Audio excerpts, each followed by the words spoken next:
자, 여러분 안녕하세요. 오늘 여러분과 함께 영어는 비법이다. 영어 그렇게 해서는 안 돼요. 라는 주제로 강의를 진행할까 합니다.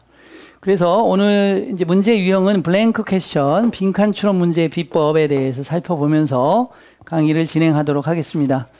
자, 빈칸 추론 문제는 출제가 탭스에서는 8문제 되죠. 그 다음에 접속사 문제 2문제 합쳐서 10문제가 되는데, 빈칸 추론 문제는 8개, 옛날에는 14문제였는데 8개로 줄었지만 굉장히 중요한 문제이고 앞부에서부터 쫙쫙쫙 풀어나가면 되는데, 빈칸 추론 문제는 주제형 찾기가 제일 많이 나옵니다. 주제, 글을 읽고 주제에 해당하는 문제를 푸는 문제가 많은데, 근데 주제형에다가 디테일, 세부 정보를 파악하는 문제가 같이 출제되는 것이 최근 탭스의 경향입니다. 그래서 일반적 주제만 찾는 게 아니고 주제문이 비슷한 게 2개가 나오면 거기에 세부 정보가 올바르냐, 세부 정보가 틀리냐에 따라서 정답과 오답이 갈라지는 유형의 문제가 많이 나오고 있다는 거죠. 그렇기 때문에 주제와 세부 정보 파악 능력을 동시에 함양해야지만 빈칸 추론 문제를 잘할 수 있다는 건데요. 빈칸 추론 문제뿐만이 아니라 대부분의 문제는 2가지의, 이건 이제 매크로라고 그러죠. 매크로. 거시적인 학습이고요.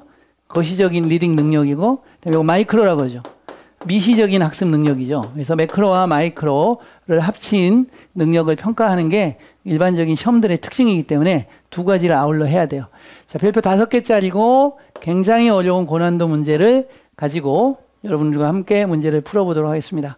자, 이 문제를 이제 보시면 해석을 해서 문제를 풀어야 되는데요. 자, 볼게요. 이렇게 해서 지문이 나오고, 그 다음에 선지가 A, B, C, D 이렇게 나와 있는 문제거든요. 답으로 먼저 가보겠습니다. 지금 문제 풀이 시간이 아니고 학습법에 대한 시간이기 때문에 답으로 먼저 갑니다. C번이 답이 되겠는데요. 선지를 보시고 분석을 해보시면 정답인데요. 택이라는 단어가 나왔는데 굉장히 어렵습니다. take, take 그러면 자세를 취하다라는 표현입니다.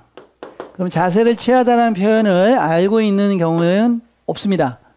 일반적인 사전에서 다루고 있지 않은 표현입니다. 택이란 단어는 굉장히 어렵습니다.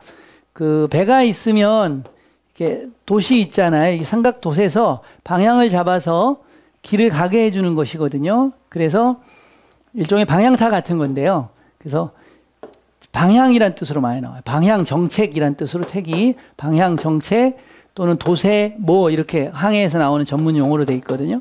3가지 뜻으로 나오는데 여기서는 방향이죠. 방향 정책 이런 뜻이죠. 그래서 잘못된 방향을 가지는 거죠. 경박한 이런 얘기입니다. 경박한, 시시한 이런 뜻이죠. 리크루트먼트는 모집이고 술책이란 뜻입니다. 자, 여기 표현을 보시면 take, take이라는 표현, 프리볼러스라는 거, 그 다음에 기믹스라는 거, C라는 정답에만 어려운 단어 3개를 지금 넣어놨습니다. 여기서 한 단어만 모르더라도 이 문제는 정답에 다가가는데 어려움을 겪습니다. 또 하나, 실시하다 조치를 현재의 직원의 불만족을 다루기 위해서라는 뜻인데 어드레스가 다루다, deal with라는 의미로 쓰였다는 거, 또 implement가 실시하다라는 뜻으로 쓰였고요. measure는 측정하다가 아니고 조치라는 뜻으로 쓰였다는 거죠. 선지만 분석을 해봐도요. 어느 정도의 상당한 수준, 또 필사적이다, 경험 있는 간호사가 은퇴하는 것을 막기 위해서 또 인정하고 있다. 너무 많은 인정하다는 뜻인데 그냥 받아들이다 이런 뜻입니다. 너무 많은 경험이 없는 워커를 그것의 랭스, 서열로 받아들이고 있다. 이렇게 지금 나오고 있어요. 그래서 인정하다가 아니고 또 받아들이다는 뜻인 걸 알 수가 있고요. 이거는 크게 어렵진 않았고요. A, B, C, D 선지 자체가 문제가 어땠습니까? 쉬웠어요? 어려웠어요? 어려웠죠? 이렇게 기본적으로 단어가 딸리게 되면요. 문제풀이 하시면 안 돼요. 기본적으로 독해 연습하시면서 단어 암기를 해서 기본적인 독해력과 어휘력을 끌어올리는 공부를 먼저 해주셔야 돼요.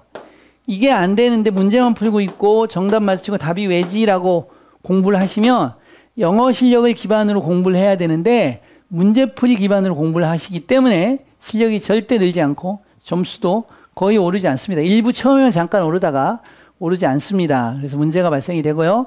또 자, 선지 분석은 해드렸고요. 자, 패시지 분석을 좀 해보시면요. with 목적어 ing의 분사구문인데요.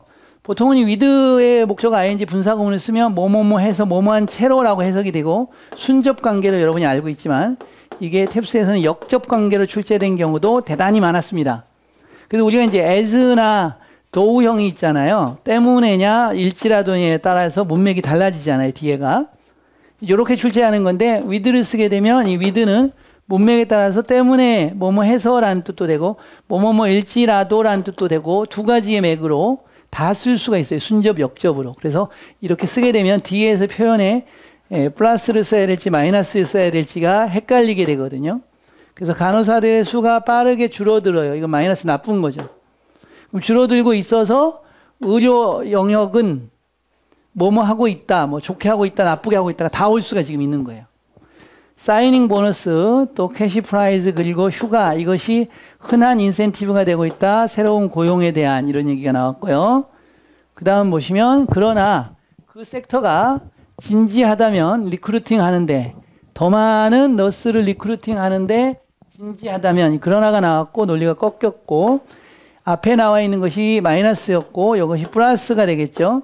상은 답이 아니다 라고 그랬고 그럼 상이 답이 아니니까 뭐냐 향상, 일하는 상태, 지위 그리고 기반의 봉급이 답이다 라고 얘기하고 있어요. 그래서 이것이 핵심어가 되고 이것이 정답의 클루가 되고 있는 거죠.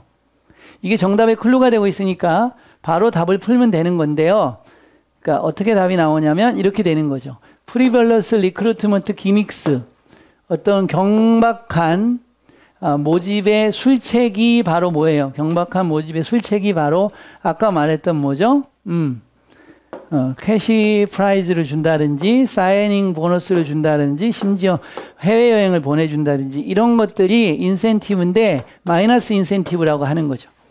그러면 뭐가 돼야 되냐라는 거죠. 플러스 소재로는 그렇죠. 일하는 조건이 향상돼야 된다라는 플러스, 또 지위도 향상돼야 되고 기반이 되는 월급, 그러니까 토대가 되는 기본급이죠. 기본급이 좋아야 된다는 얘기를 하고 있어요. 그래서 여기서는 추가적인 진술을 또 하고 있죠. 등록된 간호사의 국가적인 조사에서 49%는 보고했다.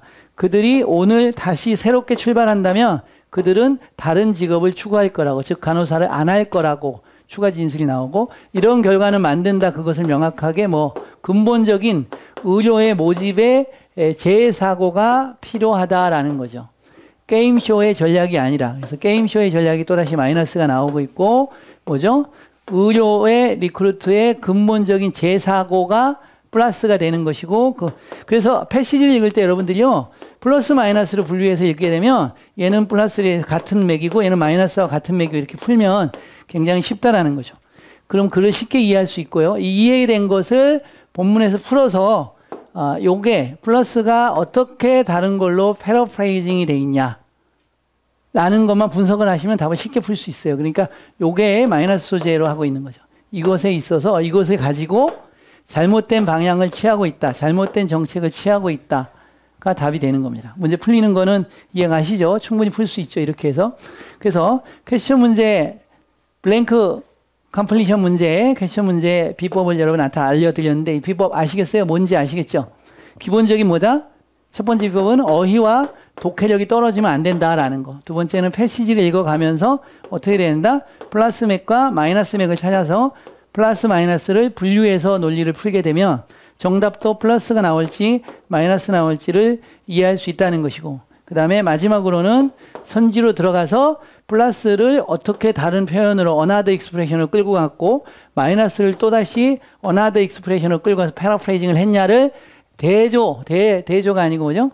대꾸, 일치, 짝짓기, 짝짓기, 매칭만 정확히 해주시면 답을 찾는데 어렵지 않다는 겁니다. 근데 매칭할 때 어려운 부분이 바로 뭐다? 단어와 독해력이 딸리면 이 매칭에서 어휘 때문에, 독해력 때문에 실수가 나온다는 겁니다.